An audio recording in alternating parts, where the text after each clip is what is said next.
En 1974, algo ocurrió en el plató de Blazing Saddles y casi nadie se atreve a hablar de ello. El actor que interpretaba a Waco Kid desapareció tras un solo día de rodaje. Lo que hizo 4 años después dejaría a Hollywood conmocionado. Y eso es solo el principio. John Wayne leyó el guión y dijo 3 palabras que lo cambiaron todo. El título original de la película tenía una relación directa con Malcolm X, una conexión tan controvertida que Warner Brothers la enterró. Incluso el nombre del gobernador que aparece en la película esconde un secreto que solo los historiadores franceses parecen comprender. No se trata solo de trivialidades. Estos son los secretos que han intentado mantener enterrados durante 50 años. Blazing Saddles comenzó como una idea salvaje y peligrosa. Originalmente se llamaba Tex X, un guiño directo a Malcolm X. El autor, un joven Andrew Bergman de 20 años, había escrito una historia sobre un sheriff negro que tomaba las riendas de una ciudad fronteriza totalmente blanca. No era una broma, era una declaración. Quería dinamitar el mito aséptico del vaquero de Hollywood. ¿Un hombre negro al mando en el viejo oeste? Eso ponía patas arriba todo el género. Y lo que es más sorprendente, un gran estudio se tomó en serio el guión. A principios de la década de 1970, las películas no abordaban el tema de la raza de esta manera, y menos a través de la sátira. El título Tex X se eliminó finalmente, pero ese espíritu revolucionario ardió durante toda la película que se convirtió en Blazing Saddles. Y antes de que Mel Brooks se involucrara, el proyecto iba en una dirección completamente distinta. Alan Arkin iba a dirigir, y el sheriff, James Earl Jones. Años antes de que se convirtiera en la voz de Darth Vader, Jones tenía fuerza y profundidad, pero no experiencia en comedia. Aún así, era una buena elección, pero el proyecto se vino abajo.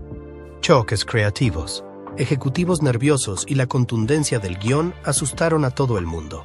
Era demasiado audaz, demasiado peligroso, así que se quedó en un estante. Solo cuando Mel Brooks llegó la historia, volvió a la vida. No lo aguó, la llevó aún más lejos. Sin ese fracaso anterior, Blazing Saddles no existiría como la conocemos. A Mel Brooks no le iba bien cuando aceptó el trabajo. Los productores le habían hecho ganar un Oscar, pero no ganó mucho dinero. Su siguiente película, Las 12 sillas, fracasó estrepitosamente. Estaba arruinado, ni siquiera podía comprar un coche nuevo, y tenía un bebé en camino con Anne Bancroft. Estaba dispuesto a abandonar y volver a la televisión. Cuando le ofrecieron Tex X, no lo aceptó porque creyera en sí mismo. La aceptó porque estaba desesperado. Más tarde, Brooks admitió que esta película le salvó. Le permitió comprarse una casa, permitirse una cena decente y, por fin, volver a respirar. Blazing Saddles cambió su vida por completo. Escribir el guión fue un puro caos. Brooks no trabajó solo. Trajo a 4 guionistas más: Andrew Bergman, Richard Pryor, Norman Steinberg y Alan Ugar. La sala de redacción era como una pelea de bar. Todos gritaban, discutían y luchaban por sobrevivir a sus chistes. Las sesiones se prolongaban hasta altas horas de la noche. Vivían de comida china para llevar y adrenalina. El primer borrador tenía 412 páginas. Eso es suficiente para casi 8 horas de película. Lo redujeron a 275 páginas. Sigue siendo demasiado largo, pero está repleto de humor salvaje y rompedor. Pryor aportó su agudeza al guión, especialmente con el personaje de Mongo. Nadie podría recordar quién escribió qué.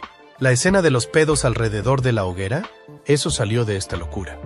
Esto no era escribir, era la guerra. Y el resultado fue algo que Hollywood nunca había visto antes. Desde el principio, Brooks marcó la pauta con un cartel en la pared. Decía, por favor, no escriba un guión cortés. Ese cartel lo marcó todo. Le dijo a su equipo que desechara todas las reglas.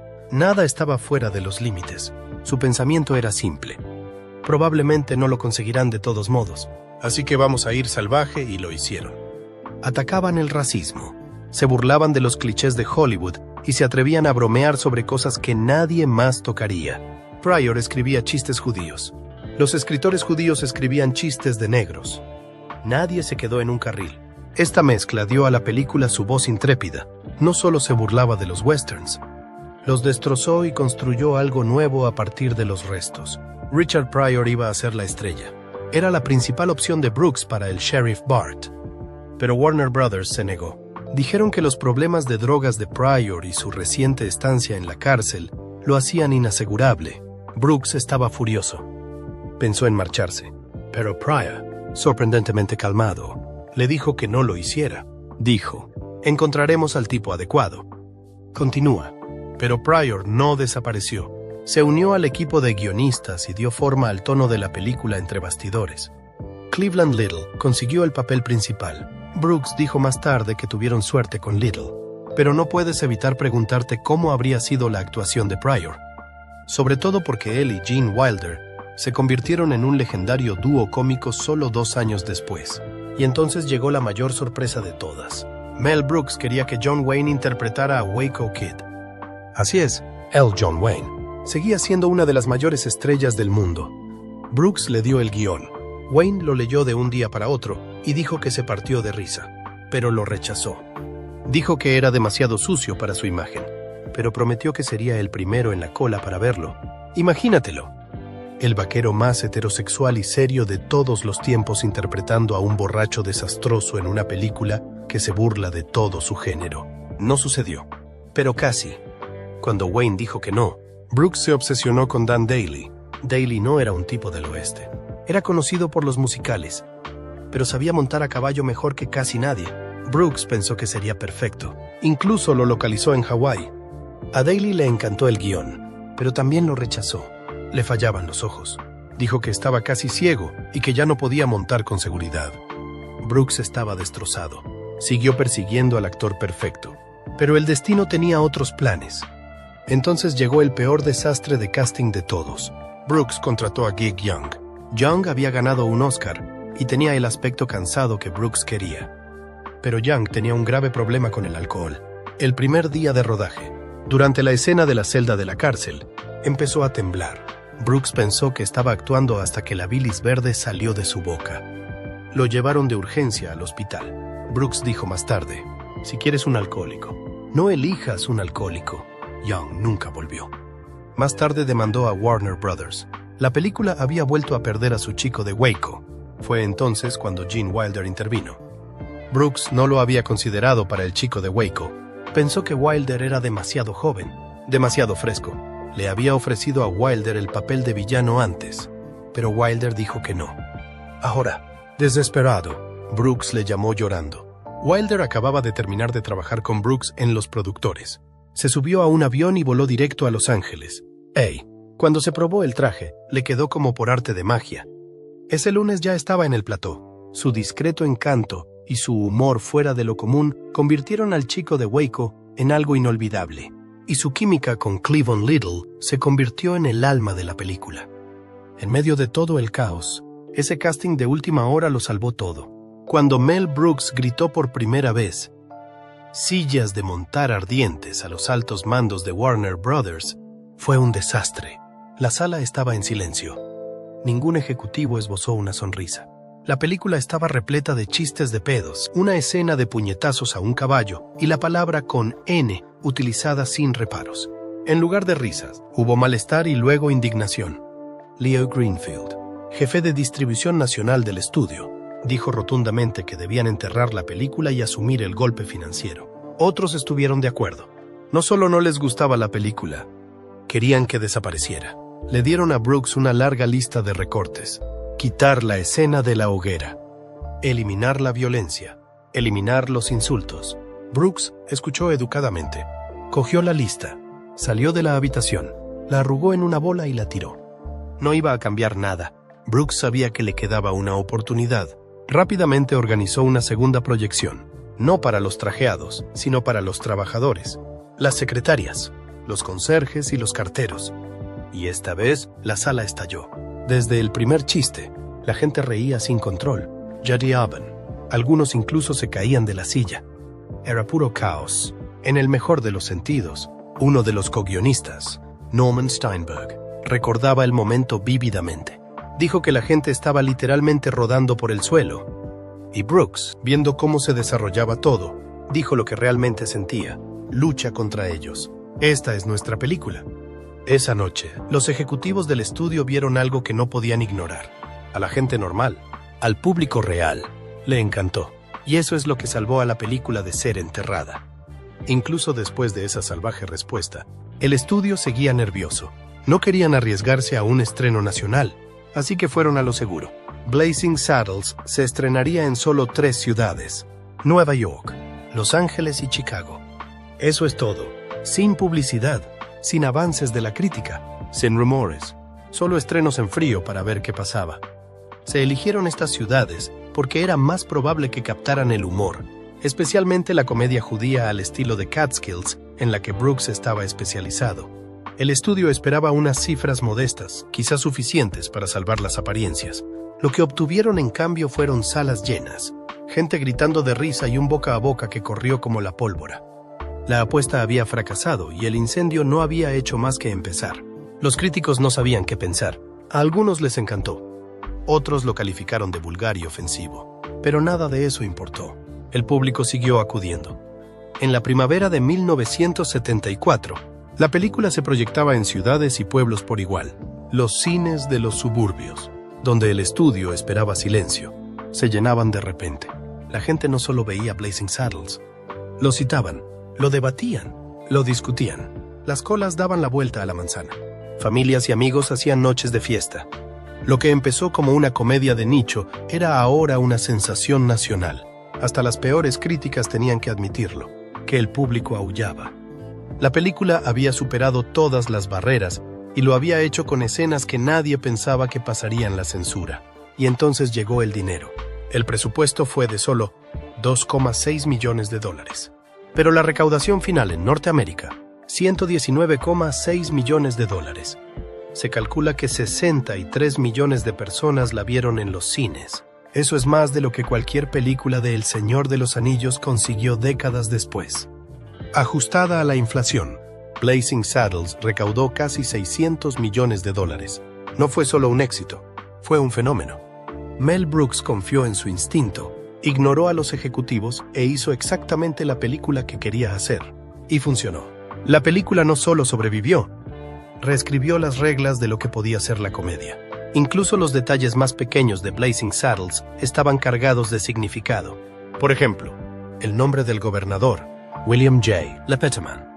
Parece una tontería, pero en realidad es una referencia a un artista francés real llamado Joseph Pujol, nacido en 1857. Pujol fue una estrella mundial conocida como Lepetoman, que significa el maníaco de los pedos. No era solo un nombre artístico, era su acto. Podía inhalar aire, o incluso agua, en su recto y liberarlo a voluntad, en sintonía, en la señal, en el ritmo. Tocaba canciones, soplaba velas, hacía imitaciones, incluso podía fumar un cigarrillo usando solo su trasero. Pujol era tan popular que había enfermeras en sus espectáculos para sacar a la gente que se desmayaba de tanto reír. En una ocasión, alguien supuestamente murió de risa, y él ganó más que la actriz más famosa de Francia. Cuando Brooks bautizó al gobernador con su nombre, no lo hizo solo para reírse. Era un homenaje a una leyenda de la comedia corporal que antaño había reinado en el Moulin Rouge. Y Brooks no se detuvo ahí. No solo interpretó al gobernador, también interpretó a un jefe nativo americano que hablaba yiddish con fluidez. En una de las escenas más escandalosas de la película, el jefe deja pasar ileso a un carromato de colonos negros y luego suelta un chiste que pone patas arriba todos los tópicos del oeste de Hollywood. Dice en yiddish, no seas loco, déjalo pasar mientras estés sano. Y añade, son más oscuros que nosotros. Fue absurdo, ofensivo y deliberado. Antiguamente, los papeles de nativos solían ser interpretados por actores judíos.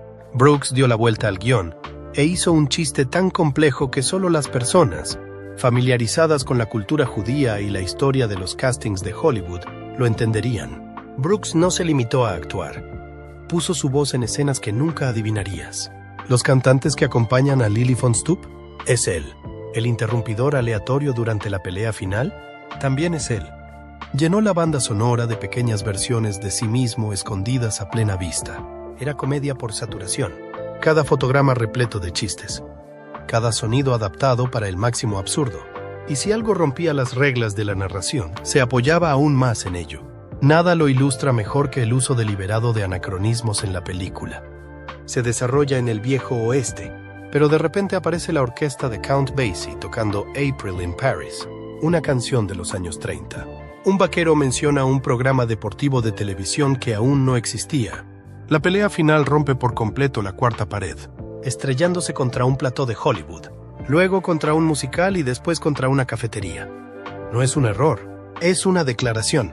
Brooks quería que supieras que esto no era una película del oeste. Era una comedia disfrazada de western. Rompió el tiempo, el espacio, el género y la lógica, y al público le encantó por eso. Entonces llega un momento que parece completamente imposible. A los 20 minutos de empezar la película, en medio de un desierto polvoriento, ambientado en 1874, aparecen de repente Count Basie y su orquesta de jazz al completo. Van vestidos con elegantes smokings y tocan April in Paris como si fuera una sala de conciertos y no el salvaje oeste. Pero aquí viene lo extraño. El jazz ni siquiera existía en 1874, ni de lejos. El ragtime, que fue anterior al jazz, no aparecería hasta dentro de 20 años. Sin embargo, ahí están, tocando en pleno desierto, como si fuera lo más normal del mundo. La escena es chocante, hilarante y completamente fuera de lugar. Y esa es la cuestión. El director Mel Brooks no intentaba ser históricamente preciso. Quería escandalizar al público y romper las reglas. No fue solo un breve gag musical. Duró varios minutos e interrumpió por completo la historia del oeste. Pero en lugar de arruinar el ambiente, de alguna manera lo mejoró. El momento se convirtió en una de las escenas más icónicas de la película, mostrando el amor de Brooks por el humor absurdo y su costumbre de poner patas arriba las tradiciones cinematográficas. La canción que tocó Basie tampoco era una versión cualquiera. Era su legendario arreglo de 1955 de April in Paris. Esa versión contenía metales audaces, swing suave y el clásico ritmo de piano de Basie. La grabó por primera vez en 1955 y se convirtió en uno de los elementos característicos de sus actuaciones en directo. Una de las actuaciones más famosas tuvo lugar en el Festival de Jazz de Newport de 1956, que todavía se considera un momento importante en la historia del jazz. Al utilizar esa versión exacta, Brooks añadió otra capa de significado. No quería una melodía de jazz cualquiera, eligió algo rico en historia. Fue un homenaje al legado de Basie y una forma de mezclar la historia real de la música con la comedia. Lo que hizo la escena aún más surrealista fue que Basie no interpretó a un personaje, se interpretó a sí mismo. Una auténtica leyenda del jazz apareció en medio de un falso western del siglo XIX. Esa elección hizo que todo resultara aún más extraño y brillante. La actitud tranquila y fría de Basie contrastaba con el salvaje escenario, haciendo que la comedia resultara aún más impactante. No parecía confundido, parecía que pertenecía a ese lugar, lo que de alguna manera lo hacía más divertido. Es raro ver a un músico mundialmente famoso participar en una escena así, sobre todo sin intentar robar el protagonismo. Pero ese era el encanto. Brooks unió fantasía y realidad y Basie se apoyó en ello. No era una locura al azar. Era Brooks derribando las reglas de las películas del oeste. Los westerns clásicos, especialmente los realizados antes de 1974, estaban llenos de hombres serios, pueblos polvorientos y tiroteos dramáticos. Rara vez se divertían con el formato, pero a Brooks no le importaba ceñirse a la tradición. Quería romperla, y el jazz era su forma más clara y ruidosa de hacerlo. Algunos estudiosos creen incluso que situar una orquesta de jazz negra en un escenario del oeste, tradicionalmente blanco y repleto de géneros, fue una declaración audaz. Se oponía a los viejos estereotipos y recordaba al público que la cultura no sigue líneas temporales definidas. Evoluciona, se solapa, y a veces choca contra sí misma de las formas más hilarantes. Hay otro secreto oculto en Blazing Saddles que la mayoría de la gente pasa por alto. Anne Bancroft, la oscarizada actriz y esposa de Mel Brooks, apareció en la película, pero nadie se dio cuenta. A pesar de ser una de las 24 únicas actrices que han ganado el Oscar, el Emmy y el Tony, una triple corona poco frecuente, no pidió ninguna atención. Se unió silenciosamente a la escena de la iglesia como uno de los extras. Ningún primer plano especial, ningún crédito y ninguna gran revelación. Simplemente se integró. No era un truco publicitario ni una broma interna. Fue un guiño sencillo y silencioso al proyecto en el que se había volcado su marido. El cameo se convirtió en un encantador huevo de Pascua, que incluso los fans rara vez descubren, y mostró el vínculo juguetón y profundamente leal entre Bancroft y Brooks, que estuvieron casados 41 años. Pero incluso con todas esas pruebas, ocurrió algo extraño. Grandes sitios web de cine como IMDb se negaron a incluir el papel de Bancroft en la película. Los fans enviaron capturas de pantalla. Los historiadores lo confirmaron. Incluso Brooks lo mencionó. Aún así, las bases de datos no actualizaron el registro. No hay crédito oficial. Este pequeño descuido se convirtió en un pequeño misterio entre los cinéfilos. La gente siguió intentando corregirlo, pero nada cambió. Algunos culparon a las estrictas normas sobre papeles no acreditados. Otros pensaron que el cameo era demasiado insignificante. Pero para muchos fans, la omisión se convirtió en parte de la propia historia. Demostró cómo incluso los actores más famosos pueden ser borrados de la historia si deciden pasar discretamente a un segundo plano. Sin embargo, no todas las historias entre bastidores de Blazing Saddles son tranquilas. La audición de Madeleine Kahn para el papel de Lily von Stoop empezó con una confusión total. Cuando Mel Brooks le pidió que le viera las piernas, se quedó paralizada. Pensó que era una de esas audiciones de las que se enseña a las mujeres a salir. ¿Así que es ese tipo de audición?, se quejó. Brooks, presa del pánico, se explicó rápidamente. Necesitaba saber si era capaz de sentarse a horcajadas en una silla como Marlene Dietrich en Destry Rides Again. Eso era todo. Nada de sordidez. Solo investigación. Kahn lo entendió al instante.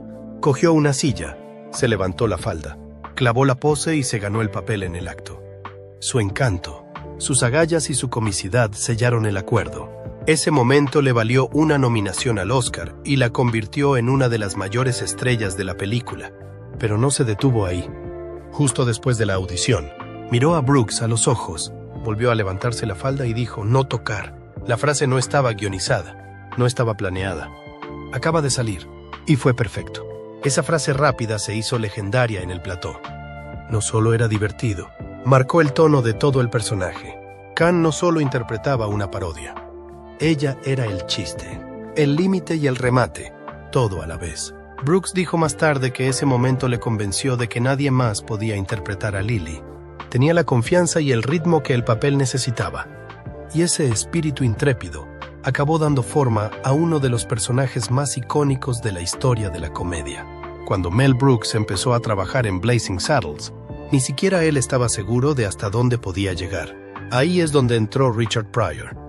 Pryor no solo estaba en la sala de redacción, era el alma del coraje de la película. Mel Brooks originalmente dudó en incluir la palabra con N tantas veces. Estaba nervioso. ¿Se iría el público? ¿Cerrarían los estudios? Pryor ni se inmutó. Le dijo a Brooks que si iban a burlarse del racismo, tenían que mostrarlo como realmente era. No ablandarlo, no limpiarlo, utilizar el verdadero lenguaje del odio para que el público pudiera sentir el aguijón. Pryor dijo rotundamente: "Estamos escribiendo una historia de prejuicios raciales. Esa es la palabra. La única palabra". Y eso lo selló. Y cuando Pryor no pudo protagonizar la película, no se fue enfadado. Ayudó a elegir al protagonista. Eligió a Cleavon Little. Dijo que Little era negro como el carbón y que asustaría al TAC de esa ciudad. Ese era el punto. Se suponía que el pueblo estaba aterrorizado ante un sheriff negro. Ese miedo es lo que hace que la sátira escueza. La suave y segura actuación de Cleavon hizo que todo el montaje resultara aún más ridículo. Y por eso funcionó. Sin el empuje de Pryor, puede que Little nunca hubiera conseguido el papel y Blazing Saddles no sería lo mismo. Pero Pryor no era el único drama entre bastidores. El actor original para el papel del chico de Waco era Gig Young, ganador de un Oscar. El primer día de rodaje tenía que colgarse boca abajo en una celda para una escena. En lugar de eso, empezó a vomitar sin control. Años de alcoholismo le habían alcanzado, y el síndrome de abstinencia le golpeó con fuerza. La producción se paró en seco. Brooks tuvo que actuar rápido. Despidió a Young y contrató a Gene Wilder, que cruzó el país para aceptar el papel. Young no se fue en silencio. Demandó a Warner Brothers por incumplimiento de contrato. Dijo que el despido no era justo. El caso añadió caos legal a una producción ya de por sí salvaje. Pero el giro más oscuro vino después. En 1978, Gig Young mató a su mujer y luego se suicidó. Su breve y desastroso momento en Blazing Saddles se convirtió en una inquietante nota a pie de página en la historia de Hollywood. Y luego estaba la demanda que nadie vio venir de Hedy Lamarr, el villano de la película, interpretado por Harvey Korman. Se llamaba Hedy Lamarr. Era un juego obvio con el nombre de la actriz y ella no se sintió halagada. Demandó a Brooks y a Warner Brothers por $10 millones, alegando que habían utilizado su nombre sin permiso. La película incluso bromeaba sobre la demanda con una frase: «Estamos en 1874. Podrás demandarla». Pero Lamarr no se reía. Ella dijo que no estaba autorizado y que era ofensivo. Brooks la admiraba y no quería una pelea interminable. Le dijo a sus abogados que le dieran lo que necesitara. El importe nunca se hizo público, pero el caso se convirtió en un ejemplo más de cómo Blazing Saddles conseguía ofender a la gente en todos los frentes posibles, incluso a leyendas del cine retiradas. Aún así, nada de eso impidió que la película hiciera historia. En 2000, el American Film Institute publicó su lista Cyan Years, Cyan Laughs. Blazing Saddles ocupó el 6º lugar. Superó a Airplane, MASH y docenas de otros clásicos. Solo 5 películas se situaron por encima, entre ellas Sopa de Pato y Annie Hall. En 2006, la Biblioteca del Congreso la incluyó en el Registro Cinematográfico Nacional. Allí es donde las películas de importancia cultural e histórica se conservan para siempre. Se unió a íconos como Rocky y Fargo, demostrando que no solo era escandalosa, sino que importaba. La película se burló del racismo, del género del oeste, y se atrevió a decir cosas que nadie más diría. Y sigue resonando hoy en día. De hecho, en 2024, la película desató una nueva tormenta de fuego. HBO Max añadió una advertencia de activación de 3 minutos antes de la película. Los espectadores tuvieron que escuchar un mensaje de Jacqueline Stewart, especialista en cine, explicando el uso de insultos y estereotipos racistas. Dijo que la película los utilizaba para burlarse del racismo, no para apoyarlo. Aún así, la medida provocó reacciones en contra. Algunos dijeron que no necesitaban que les dieran lecciones. Otros dijeron que ayudaba al público más joven a entender lo que estaban viendo. Solo 2 películas de la plataforma recibieron este tratamiento: Blazing Saddles y Lo que el viento se llevó. Eso lo dice todo sobre el calor que aún desprende la película. Mel Brooks lo vio venir. En una entrevista de 2017, dijo que la corrección política es la muerte de la comedia. Sabía que Blazing Saddles no podría hacerse hoy. Los estudios no la tocarían. El público explotaría. No decía que la comedia hiriente estuviera bien, pero creía que la verdadera comedia tenía que asumir riesgos. Tenía que decir lo indecible. Su advertencia no se refería solo a la censura. Era sobre arte. Construyó una película que apostó por la incomodidad, porque creía que la risa podía desarmar el odio mejor que cualquier otra cosa.